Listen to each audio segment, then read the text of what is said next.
দুই থাকলে তো আল্লাহ ডাক শুনবো না, দুই থাকতে মানা করা হয়েছে। আমরা সবাই পড়ি, প্রথমেই পড়ি না আউযু বিল্লাহি মিনাশ শাইতানির রাজিম, বললাম না? সূরা পড়ার শুরুতে, কোরআন পড়ার শুরুতে আউযু বিল্লাহি মিনাশ শাইতানির রাজিম, আউযু বিল্লাহি, আমি আশ্রয় চাই আল্লাহর কাছে, মিনাশ শাইতানির রাজিম, এই শয়তান থেকে যে সর্বক্ষণ, রাজিম মানে পাথরের আঘাত খাওয়ায়, পাথরের আঘাত দেয়, পাথরের আঘাত খায়, তা থেকে সর্বক্ষণ। সেই পাথরটা কি বস্তু? এই পৃথিবীর পাথর, এই যে আমরা রুটঘাটে কিংবা বাড়িতে রাস্তাঘাটে যে পাথর লাগে এই পাথর না, না না, এটা বিষয় বাসনার পাথর, কামনা বাসনার পাথর। এই পাথর অদৃশ্য কিন্তু আঘাত বহুত বেশি। অদৃশ্য পাথর, আঘাত বহুত মারাত্মক। চাইছি ব্যবসাটা করুম, 3 লাখ টাকা লাভ হয়েছে, 3 লাখ টাকা লাভ হইব, লাভ হয়েছে 30,000। আহা, আফসোস 3 দিন ঘুমায় নাই। এতে বড় পাথর আছে? 3 দিন ঘুমায় নাই, 3 লাখ টাকা লাভ হইব, লাভ হইল 30,000, হইলটা কি? আবার লস হইলে এটা, এই কামনা বাসনার পাথর সর্বক্ষণ শয়তান মারতে থাকে। এর জন্য রবের কাছে আশ্রয় চাইতে হয় যে রব আমাকে আশ্রয় দাও, আমি যেন এই পাথরের আঘাত থেকে বাঁচতে পারি, বাঁচতে পারি। এর পরের রূপটাই হচ্ছে মারদুদ। মারদুদ শব্দের অর্থ হচ্ছে দুনিয়াদার, খালি টেকা টেকা করে, সম্পদ সম্পদ করে, মাল মাল করে। আর তালেবুদ দুনিয়া মারদুদ, আল্লাহ রাব্বুল আলামিন কুরআনুল মাজিদে বলেছেন আতালেবুদ দুনিয়া মারদুদ, যে শুধু দুনিয়া দুনিয়া করে সে হচ্ছে শয়তানের মারদুদ রূপ নিয়ে বৈশা রয়েছে। মারদুদ আছে না এলাকার মধ্যে কিংবা শহরের মধ্যে, বিশ্ব কাইষ্টা দুনিয়ার জায়গা সম্পদ, কিন্তু 1 টাকাও ভাঙবো না, জীবনের নয়া লুঙ্গি পিনবো না, বছরে নতুন লুঙ্গি পিনবো না, 1 লুঙ্গি দিয়ে 4-5 বছর কাটাইবো, খালি টাকা টাকা করবো, জায়গা সম্পত্তি জমাইবো, কিচ্ছু করবো না, টাকা জমাইবো। এরা দুনিয়াদার, এরা দুনিয়াটারই সব মনে করে, নিজের যে প্রাণ এইটারও কিছু দেয় না। একটা বড় মাছ কিনা খায় না, মাংস কিনা খায় না, কিচ্ছু কিনা খায় না, খালি জমাইবো। নিজেই বুঝতে চায় না কার লিগে জমাই, কার লিগে জমাই। আমি আজকে মইরা গেলে আমারে 2 টুকরা এই কাফনের কাপড়, মার্কিন কাপড় পিন দেয়া পাঠাই দিব। হাতে যদি স্বর্ণের আংটি থাকে, গলায় যদি চেন থাকে, কিংবা শরীরে দামি পোশাকও থাকে, উটি সুইদা খুইলা থাকবো। অনেক সময় তো স্বর্ণ দিয়া দাঁত বান্ধাইলে দাঁতটাও খুইলা রাখে, রাখে না? স্বর্ণের দাঁত কবরে লে যায়, কি করবো, খুইলা রাখো। তাইলে কি করবেন? কিন্তু সে এইটা বুঝে না, সে সব বুঝে যে এই সম্পদ আমার না, এই সম্পদ আমার না, এই সম্পদের মালিক আমি না, এই সম্পদের আমানতদার হচ্ছে আমি, এই সম্পদের আমানতদার, এটার মালিক না আমি, মালিক হচ্ছে রব্বুল আলামিন। যেই সময় ইচ্ছা সেই সময় নিয়ে নেবে, আমাকে আমানতদার হিসাবে দিছে। এই আমানত দিয়া পরীক্ষা করে যে তুই কি করস, তুই কি দুনিয়াদার হস, সম্পত্তি পাওয়ানোর পরে কি কিপটা হস, নাকি তুই দিলওয়ালা হস, দিলদার হস। দেয় যে বিশ্ব কিপটা হয়ে গেছে গা, এরকম অনেক আছে। আমাকে এলাকায় আসিল, ওরে বাবারে কিপটা, বাজারে যাইতো সবার শেষে, সোমবারে বাজার হইলে 3টার সময় বাজারে যাইতো, এলাকার ওই যে বাগুনালারা পুকা বাগুন সব সাঙ্গারিতে আলাদা করে হেললেগা রাখতো। হ্যাঁ, ওটি ঠিকা ঠাকা বস্তা বইরা কিনা আনতো, বউরাই নাসরের সময় দিত, বউর কুড়তে কুড়তে এসার নামাজ পার হয়ে গেছে গা, টিকছে 3 পুয়া। কয় কত আনছ? কয় বেশি নাই নাই, এই 1 বস্তা বাগুন আনছি 50 টাকা দেয়। কয় টিকছে তো 3 পা, কাটতে কাটতে পোকা ভালাইতে ভালাইতে, তে বালা আধা কেজি আনতা, সময়টা তো বাঁচত। এইরকম কাইষ্টা লোক এখনো আছে। এরাই শয়তানের মারদুদ রূপ, যে সারা দুনিয়াটা পাইলেও সম্পদের লোভ মিটে না। 10টা বাড়ি হইছে, খিদা শেষ হয় নাই। কোটি কোটি টাকা ব্যাংকে, খিদা শেষ হয় নাই। এর জন্য আমার দয়াল মুর্শিদ বলেছেন, বাবা রে, মানুষের চরিত্রটা এমন, মানুষকে আল্লাহ এমন ভাবে তৈরি করছে। কারণ কোরআনেই আল্লাহ বলছে সূরা মারিজের মধ্যে, ইন্নাল ইনসানা খুলিকা হালুয়ান, আমি মানুষকে সৃষ্টি করছি লোভ দিয়া। মানুষ জন্মগতভাবে লোভী, মানুষ জন্মগতভাবে কৃপণ, মানুষ জন্মগতভাবে অধৈর্য। এই লোভ দেওয়ার কারণে যদি সারা দুনিয়াটাও একটা মানুষকে দিয়া দাও, তারপরও হয়ে আরেকটা দুনিয়া খুঁজবো। দেখেন, যারা 1000 কোটি টাকার মালিক হইছে, তাদের খিদা মিটছে, তাদের পেট ভরছে, তারা নতুন ফ্যাক্টরি খুলে না? খুলে তো। কেউ কয় যে বাস আমার যা হইছে, আল্লাহ রাব্বুল আলামিন অনেক দিছে, আমি এখন থামি না, আরো দাও। এইটাই দুনিয়ার ধর্ম। দেখ, যত দিব, দেখেন 200 যে কামায়, হের ঘুমটা খুব আরামে হয়। 500 কামাইছে, একটু ভালো চলে। ডেলি 1000 কামাইছে, আস্তে আস্তে টেনশন বাড়তাছে। ডেলি 5000 কামায়, অহনে সিকিউরিটির অভাব হয়ে গেছে, কোন দিন ডাকাইতে আহে। যে 200 কামায়, হের বাড়িতে ডাকাইতে আহে না, দিন মজুরের বাড়িতে ডাকাত ঢুকে না। কেন? আরামসে ফুরফুর করে ঘুমায়, সকাল হইলেই কামে যায়। আর দেখেন, অনেক সম্পদালা মানুষ শান্তি নাই বাবা। সিকিউরিটি বেশি টাকা হইলে তো 10-12টা গার্ড রাখার লাগে। এইটাই মারদুদ রূপ। আলা বৈশা বৈশা চিন্তা করেন, এগুলা কি আমার ভিতরে আছে? যদি আমার ভিতরে থাকে, আমি এগুলা পরিহার করার জন্য, এইখান থেকে মুক্তি নেবার জন্য অবশ্যই আমি একজন ওলিয়ে কামেলের কাছে বায়াত হব। তাহার কাছ থেকে আমি এই শিক্ষা নেব, কিভাবে আমি এই নফসকে পবিত্র করতে পারবো। শয়তানের শেষ রূপ, যেই রূপটা বড় ভয়ঙ্কর রূপ, সেইটার নাম হলো খাবিশ, খবিশ রূপ। খবিশ দেখছেন জীবনে? না। এখন দেখেন, এই সুটে চিনবেন, নিজেও হয়ে যাইতে পারেন, আমিও হয়ে যাইতে পারি, ঠিক নাই।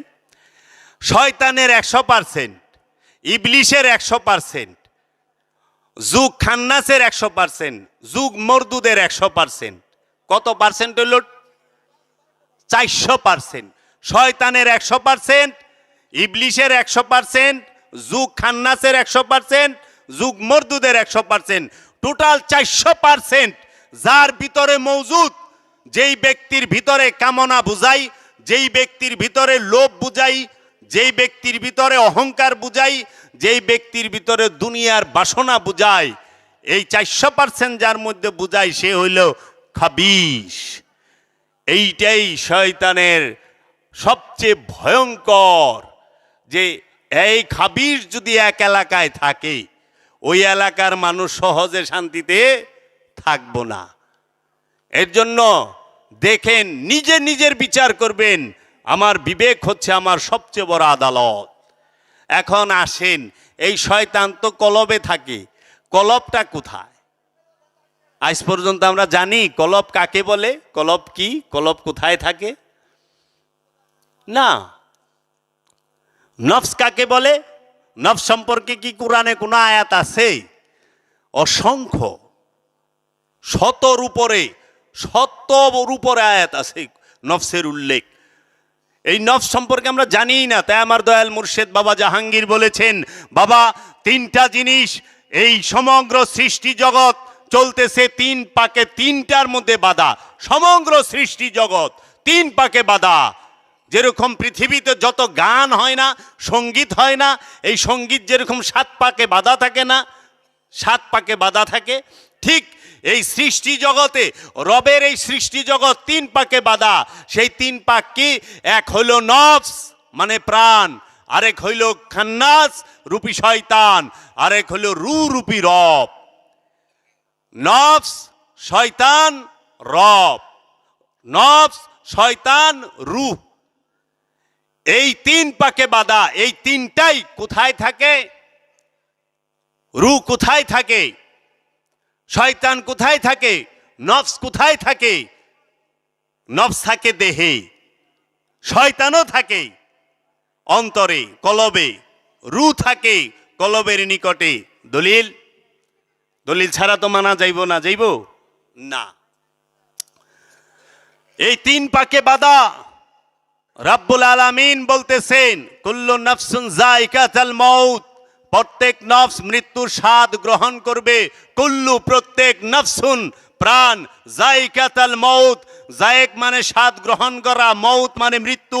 প্রত্যেক নফস মৃত্যুর স্বাদ গ্রহণ করবে। খেয়াল করেন, স্বাদ গ্রহণ করব, এটা বলে নাই কোরআন। কুল্লু নাফসুন তাবাকাতুল মৌত, প্রত্যেক নফস মৃত্যুতে ধ্বংস হবে, এটা বলে নাই। স্বাদ গ্রহণ করবে, টেস্ট। আমরা তরকারিতে স্বাদ হইছে কিনা মা বোনেরা চেক করে না? একটু ঝোল হাতে নিয়া চাটন দিয়া যে হ্যাঁ লবণ হইছে কি হয় নাই। এই জাস্ট আপনার এই দেহ থেকে নফসটাকে রব্বুল আলামিন একটা যখন সময় পরিপূর্ণ হয়ে যাইব আপনার যাওয়ার, আলাদা করে দিব। এই নফস থাকে এই দেহের মধ্যে। আবার এই দেহের মধ্যেই খান্নাস আছে। আমি কতক্ষণ আগেই বলছি, মিন শাররিল ওয়াসওয়াসিল খান্নাস আল্লাযী ইউওয়াসউইসু ফি সুদুরিন নাস। খান্নাস রূপী শয়তান নফসের মধ্যে মিলা থাকে, নফসের সাথে। যেরকম দুধের সাথে মাখন মিলা থাকে না, দুধের ভিতরে ঘি থাকে না, মাখন থাকে না। দুধ সারাদিন লাড়েন, হাত দিয়া টের পাইবেন এর ভিতরে ঘি আছে, মাখন আছে না। আবার ঘেরা দিয়া টান দেন, দেখবেন যে মাখন ভাইসা উঠছে, দুধ সেটা ঘোল হয়ে গেছে। তখন আর সে দুধ থাকে না, ঘোল হয়ে যায়, মাঠা হয়ে যায়। এর জন্য এই দেহের মধ্যে থাকে কি? নফস। এই নফসের সাথে থাকে খান্নাস রূপী শয়তান, আর থাকে বীজ রূপী রূহ। রব যখন গুপ্ত রূপে, সুপ্ত রূপে প্রতিটা নফসের নিকটে থাকে, তখন তাহাকে বলা হয় রূহ। এর জন্য রব্বুল আলামিন বলেছেন নাহনু আকরাবু ইলাইহি মিন হাবলিল ওয়ারিদ। নাহনু, আনা কয় নাই, আনা আমি, আনায় এক বচন, নাহনু বলছে। নাহনু মানে আমরা, দুই বচন। নাহনু আমরা, আকরাবু ইলাইহি মিন হাবলিল ওয়ারিদ, আমরা তোমার জীবন রোগের নিকটেই অবস্থান করি। দেখেন, নিকটে, ফি বলে নাই। নাহানু আকরাবু ফি হাবলিল ওয়ারিদ বলে নাই যে আমরা তোমার নফসের মধ্যে অবস্থান করি, তা বলে নাই। বলছে নিকটে। নিকটে থাকার মধ্যে থাকা এক না, কিন্তু শয়তান নফসের মধ্যে থাকে। শয়তান কই থাকে? নফসের মধ্যে। আর রূহ কোথায় থাকে? নফসের নিকটে। এই দেহের মধ্যে সব নফসের সাথে কি শয়তান আছে? না, সব নফসের সাথে শয়তান নাই। শুধু জিন আর ইনসানের যে নফস, ইনসানের মানুষের যে নফস, এই নফসের সাথে শয়তান আছে। জিন ইনসানের নফসের সাথে শয়তান থাকে। কোন পশুর নফসের সাথে শয়তান থাকে না। পশুর নফসের সাথে যদি শয়তান থাকতো, তাহলে ব্যক্তি স্বাধীনতা থাকবে, তারা পাকায়া খাইব, তাদের জবান থাকবো, কথা কইব। আপনারা কেন কথা কন বুঝেন? আমরা কেন, কিভাবে, কি কারণে কথা বলতে পারি? আমারও নফস আছে, পশুরও তো নফস আছে। মানুষ খায়, পশু খায় না। মানুষ ঘুমায়, পশু ঘুমায় না। মানুষ নিঃশ্বাস নেয়, পশুও তো নিঃশ্বাস নেয়। মানুষ দেখে, পশুও তো দেখে। মানুষ প্রস্রাব পায়খানা করে, পশুও তো প্রস্রাব পায়খানা করে। মানুষের গরম ঠান্ডা লাগে, পশুরও তো গরম ঠান্ডা লাগে। মানুষেরও দেহ আছে, পশুরও দেহ আছে। এর জন্য পশুরও নফস আছে। পশুর নফসটাকে বলা হয় নফসে হাইওয়ানি। এই পশুর যে নফস, এই নফসের সাথে খান্নাস রূপী শয়তানও নাই, রূহ রূপী আল্লাহ নাই, শুধু নফস নিয়া। এর জন্য যে নফস যেই দেহের মধ্যে থাকে, ওই দেহ অনুযায়ী ওই নফসকে ডাকা হয়। কুকুরের দেহে যে নফস ধারণ করছে, তাকে কুকুর বলে ডাকা হয়। গরুর দেহ যে নফস ধারণ করছে, তাকে গরু বইলা ডাকা হয়। মহিষের নফস যে দেহ ধারণ করছে, সেই দেহটাকে, সেই নফসটাকে মহিষ বইলা ডাকা হয়। বাবা, এই মানব জনমটা অনেক দুর্লভ জনম বাবা, অনেক দুর্লভ। সর্বশ্রেষ্ঠ আশরাফুল মাকলুকাত এই জনম। বাবা লালন সাইজি বলেছেন, এমনও মানব জনম আর হবে না, মঞ্চ করো তোমার মনের বাসনা। তুমি দুনিয়ার জন্য আসো নাই, তুমি তোমাকে চেনার জন্য এসেছো, জানার জন্য এসেছো। এই মানব জন্ম দেওয়া হয়েছে তোমার নফসকে চেনার জন্য। এর জন্য আল্লামা ইকবাল বলেছে, তেরি তরিকা আমিরি नहीं फकीरी है, ये तेरा तरीका अमीरी नहीं फकीरी है।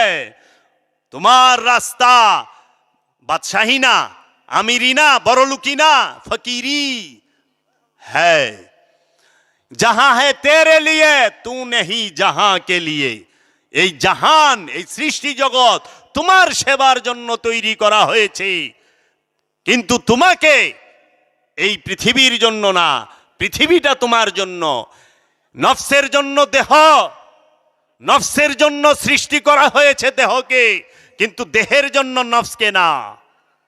এই নফসটা থাকবে দেহের মধ্যে, দেহের বাহিরে কিচ্ছু পাবেন না। এই দেহকে খেয়াল কইরেন। আল্লামা ইকবাল বলেছে, ইয়ে জিক্রে মিম, ये बेशबी, ये बुराक, ये बेसरूर, तेरी खुदी के निगेबा नहीं तो कुछ भी नहीं। এই দেহটাই মিমের জিকির, এই দেহের মধ্যেই দ্রুতগামী বাহন বুরাক। এই দেহের ভিতরেই সব, এই দেহের বাহিরে কিচ্ছু পাবা না। তুমি যদি তোমার এই দেহের দিকে না তাকাও তাহলে বাহিরে কিছুই পাবা না। এর জন্য বলা হয় ইলমে মারিফাত, ইলমে তাসাউফ। ইলমে মারিফাত শব্দের অর্থ কি? মারিফাত অর্থ কি? গান শোনা না, ঢোলডগ্গর মারিফাত না, সেইটা মারিফাত শব্দের অর্থ হচ্ছে লব্ধ জ্ঞান। আরাফা মানে জানা, লব্ধ। ইলমে মারিফাত শব্দের অর্থ হচ্ছে লব্ধ জ্ঞান, মানে অর্জিত জ্ঞান, অর্জন করা। এই মারিফতের মূল কেন্দ্রভূমি কোথায়? আপন দেহ আর মন। দেহ মনের বাহিরে ইলমে মারিফত থাকে না। এর জন্য আল্লামা ইকবাল বলেছে, তোমার মনের মধ্যে একটি সুড়ঙ্গ পথ আছে, ছিদ্র আছে। এই সুড়ঙ্গ পথ দিয়ে তাকিয়ে দেখো, খুদি কা সিররে নিহা লা ইলাহা ইল্লাল্লাহ। খুদি কা সিররে নেহা, খুদি মানে তুমি নিজে, সিররে মানে রহস্য, নেহা মানে পর্দা। তুমি নিজেই সমস্ত রহস্যের পর্দা। খুদি কা সিররে নিহা, এই সমস্ত কামনা বাসনার পর্দাগুলো উঠাও। লা ইলাহা ইল্লাল্লাহ, এই আল্লাহকে ছাড়া এই দেহের মধ্যে আর কাউকেই দেখবা না। এই অন্তরের মধ্যে আল্লাহকে ছাড়া আর কাউকে দেখবা না। আমরা কেন এই যে জিকির করলাম লা ইলাহা ইল্লাল্লাহ, লা মানে নাই, ইলা মানে নেতা কর্তা অধিকারী, ইল্লা মানে ব্যতীত, আল্লাহ। আল্লাহ ব্যতীত এই নফসের মধ্যে কোন ইলা নেতা কর্তা অধিকারী কিছুই নাই। আল্লাহ আছে। আমি যে জিকির করতাছি আদতেও কি সত্য আল্লাহ আছে আমার হৃদয়ে? না। আল্লাহ আছে আমার দেহে? না। কোথায়? আল্লাহ আমার হৃদয় ভরা তো কামনা বাসনা, হৃদয় ভরাই তো লোভ লালসা, মন ভরা কামনা বাসনা। আল্লাহ কো? এর লেগে যেখানে খান্নাস থাকে সেখানে আল্লাহ থাকে না, আর যেখানে আল্লাহ থাকে সেখানে শয়তান থাকতে পারে না। এর জন্য আল্লাহর কোথায় থাকে? কুলুবুল মুমিনিন আরশে আল্লাহ। আল্লাহ কি বলছে? নাহানু আকরাবু ইলাইহি মিন হাবলিল ওয়ারিদ ওয়া হুয়া মাকুম আইনামা কুমতুম আইনামা তুআল্লু ফাসাম্মা ওয়াজহুল্লাহ। এই যে আল্লাহ বলতাছে কি ওয়াফি আনফুসিকুম আফালা তুবসিরুন, ওয়া এবং ফি মধ্যে আনফুসিকুম আফালা তুবসিরুন। বান্দা আমি তোমার হৃদয়ের নিকটেই অবস্থান করি, তুমি কি আমাকে দেখো না? আল্লাহ জিজ্ঞেস করতেছে আমি কেমনে দেহুম, কারণ হৃদয় ভরা তো লোভ লালসা। আপনি একটা সোজা জিনিস দেখেন, এই চেয়ারটার মধ্যে এখন আমি বইসা রইছি। এখন আপনাদের কারো পক্ষে সম্ভব হবে ওই চেয়ারে বসা? না, চেয়ার তো ভরা, এই চেয়ার তো ভরা, বইবেন কেমনি? থেকে আমি যদি উঠা যাই, সইরা যাই, তাইলে সে না আপনি আইসা বসবেন। একটা ঘরের ভিতরে যদি অনেক জিনিসপত্র রাখেন, বাঙ্গারি বুঙ্গারি দিয়া, লাকড়ি লুকড়ি দিয়ে আপনি থাকতে পারবেন? খাট পালঙ্কই রাখবেন, আপনার বাইরে যাওয়ান লাগবো।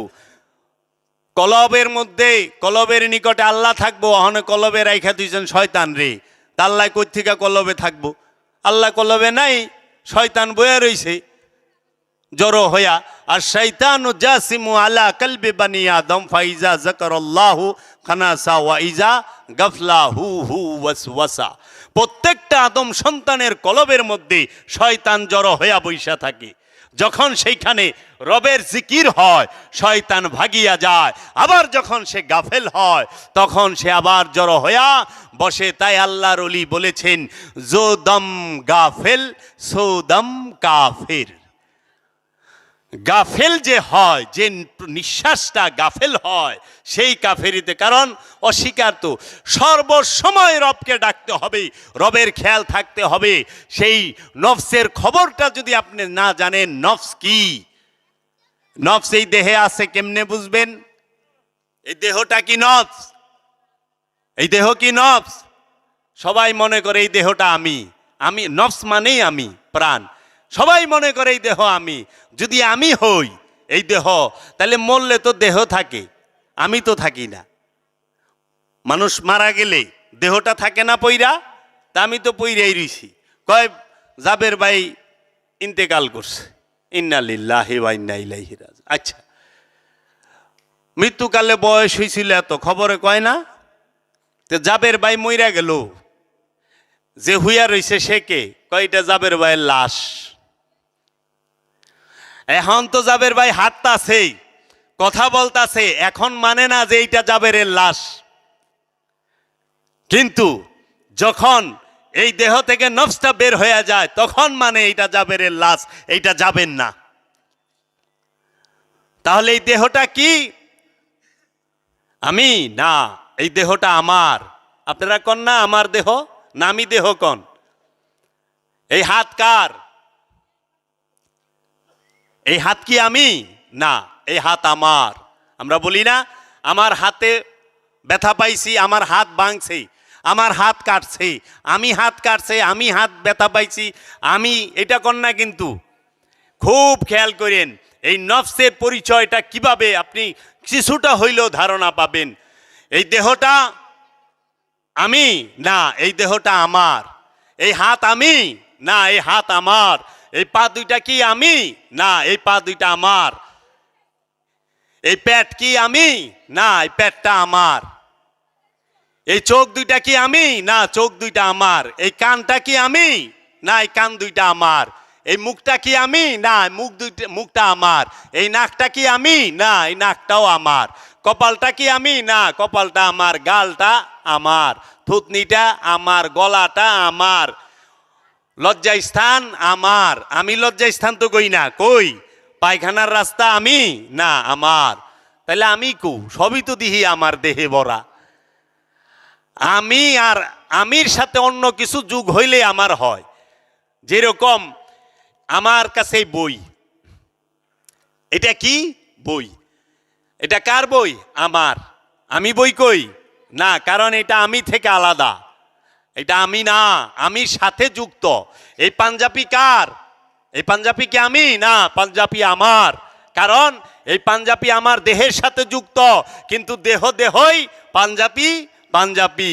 এর জন্য পাঞ্জাবি আমার না, পাঞ্জাবি আমার। এখন আমি তাইলে কি? সবই তো আমার দেহি। হাত আমার, পাও আমার, চোখ আমার, নাক আমার, কান আমার, মুখ আমার, কথা আমার, পোশাক আমার, ঘর আমার, বাড়ি আমার, বউ আমার, পোলাপান আমার, টেকা আমার, গাড়ি আমার, জায়গা জমি সব আমার। আমার আমার আমার, আমার ছাড়া তো কিছু নাই। আমি কোনটা? আমি কো এ আমার মাঝেই তো ডুইবা রইছি, আমিটা কো এ আমি তো খুঁজতাছি পাইতাছি না। আমি কে? সবই তো আমার। আর বিশ্বাস করেন যাহা আমার তাহা ছাইরা যাইতে হবে, যাহা আমার তাহা ছাইরা যাইতে হবে। আমার যাহা তাহা আমি নিয়া যাইতে পারুম না। আমার আত্মীয় স্বজন, ওই যে আমার আত্মীয় স্বজন, বউ ফুলাপান খুইলা রাইখা দিব, পঞ্চায়েতের মানুষ খুইলা রাইখা দিব। আমার তো আমিরে রাখবো না, আমিরে বিদায় দেয়া দিব। আমি আপনি জানগা, আমার এটি থাক। আমার বাড়ি কয় থাক, আমরা বাইটালি মুনি। আমার বউ কইটাও থাক, আমার ফুলা পান কইটাও থাক, সোনা দানা এটাও থাক, কারণ আমার তো। তাহলে আমি কে? এই আমার ভিতরে আমি বৈশা রইছি, আমার ভিতরে আমি বৈশা রইছি। সেই আমিকে দেখার জন্য রব্বুল আলামিনও বলেছেন, রাহমাতাল লিল আলামিনও বলেছেন যে আমিকে দেখো, আমিকে চিনো। আর যে আমিকে চিনেছে সেই রবকে চিনেছে। মান আরাফা নাফসাহু ফাকাদ আরাফা রাব্বাহু। কোনো সন্দেহ নাই সে নিজেকে চিনে ফেলেছে। সেই আমি কি? দেখে কে? আমি। কে দেখে? আমার দেখি না, আমি দেখি। শুনে কে? আমি। বলে কে? আমি। খায় কে? আমি। নিঃশ্বাস কে নেয়? আমি। আমি নিঃশ্বাস নেই, আমি শ্বাস প্রশ্বাস নেই, আমি শুনি। আমার কান দিয়া আমি শুনি, কই না? আমার কান দিয়া আমি শুনি। তাহলে কান হইলে আমার, শুনতাছি আমি। তাহলে এই আমার ভিতরে তো আমি বৈশা রইছি। সেই আমিটা কই? আমিটা কোথায় থাকে? সে আমির ঘরটা কোনখানে? সে আমিটা কোন জায়গায় থাকে? যে আমিকে চিনতে পেরেছে সেই তো বলতে পারবে। যে চিনতে পারে নাই সে কিভাবে বলবে? তাইলে খাই আমি, দেখি আমি, শুনি আমি, গ্রান নেই আমি, স্বাদ কইলে আবার আমি না, স্বাদ নেই, স্বাদ আমার, স্বাদ আমার স্বাদ লাগে না রে, তোরা দিস না খাইবা, আমার ভাল লাগে না, কই না? জ্বর আইলে আমার মুখে স্বাদ নাই। তাহলে স্বাদটাও আমার। স্বাদ হইল দেহের, জিব্বার। স্বাদ কোথায় থাকে? জিব্বায়। গলা রাত দিন নিচে নামলে বিষ আর লাউ একই, পরে আর কয়ে পারে না তো কি নামছে। স্বাদ হইলে যতক্ষণ জিব্বায় থাকে। মাংস রাঁধছে আপনার বিবি কিংবা আপনার মায়, এক কাম করেন, ফাতিল থেকে গালে এক টুকরা রাখবেন, লবণ কম হয়েছে কিনা দেখবেন, টের পান কিনা। সারা বছর রাখলেও টের পাইবেন না। কেমনে? কারণ এটা স্বাদের জায়গা না, স্বাদ আল্লাহ দিয়ে দিছে জিব্বায়। এর জন্য প্রত্যেকটা জিনিসের স্বাদ এক এক জায়গায় দিয়া রাখছি। ওখানে যদি চোখ দা হুনবার চান, কাম হইব না, শুনতে গেলে কান লাগবো। এর জন্য বলা হয় কি, যে দেখে সে শোনে না, আর যে শুনে সে দেখে না। কারণ চোখ দেখে শুনে না, আর কান শুনে সে দেখে না। এর জন্য যে দেখে সে কখনো বলে না, আর যে বলে সে দেখে না। কারণ মুখ বলে সে দেখে না, আর চোখ দেখে সে বলে না। এই রহস্য এগুলা জানার চেষ্টা করতে হবে ওলিয়ে কামেলের কাছে গিয়ে। এর জন্য আমি কি চিনো, আমি কে জানো, এই আমিকে পবিত্র করো। এই আমির সাথেই খান্নাস মিশে আছে।